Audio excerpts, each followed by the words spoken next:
DPA news Marathi, शोध सत्य बातमीचा।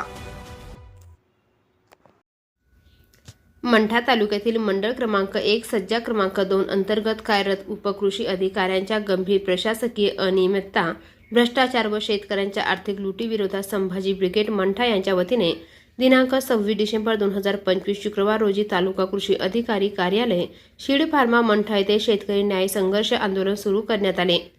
या आंदोलनात शेतकऱ्यांच्या फळ लागवड, बांबू लागवड तसेच इतर योजनांच्या पाहणी प्रक्रियेत जाणून बुजून विलंब, अनियमितता व शासकीय नियमभंग करण्यात आल्याचा गंभीर आरोप करण्यात आला।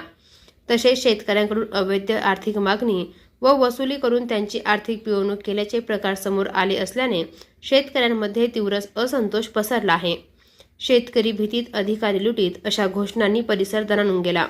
संभाजी ब्रिगेडच्या वतीने प्रशासनाकडे ठोस मागण्या मांडण्यात आल्या असून संबंधित उपकृषी अधिकाऱ्यांवर महाराष्ट्र नागरी सेवा शिस्त व अपील नियमानुसार तात्काळ निलंबाची कार्यवाही करावी। आतापर्यंत झालेल्या सर्व अवजारे, यंत्रसामग्री व लागवडींची सक्षम अधिकाऱ्यांमार्फत दुबार प्रत्यक्ष पडताळणी करावी। शेतकऱ्यांकडून अवैध आर्थिक वसुली करणाऱ्यांवर कठोर कार्यवाही करावी व नियमभंगाबाबत जबाबदार अधिकाऱ्यांची वैयक्तिक जबाबदारी निश्चित करावी। तसेच प्रलंबित अनुदान प्रकरणे व मस्टर तात्काळ मंजूर करून शेतकऱ्यांना आर्थिक दिलासा द्यावा, अशा प्रमुख मागण्यांचा समावेश आहे।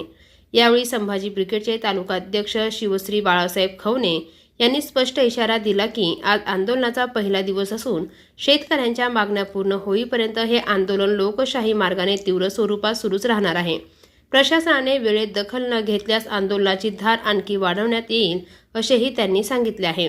या आंदोलनामुळे तालुका कृषी विभागात मोठी खळबळ उडाली असून पुढील घडामोडींकडे संपूर्ण तालुक्याचे लक्ष लागले आहे। DPA न्यूजसाठी प्रतिनिधी संदीप गायकवाड, जालना। ताज्या घडामोडी व अपडेट जाणून घेण्यासाठी आताच DPA न्यूज चॅनलला सबस्क्राईब करा आणि बेल आयकॉन क्लिक करायला विसरू नका।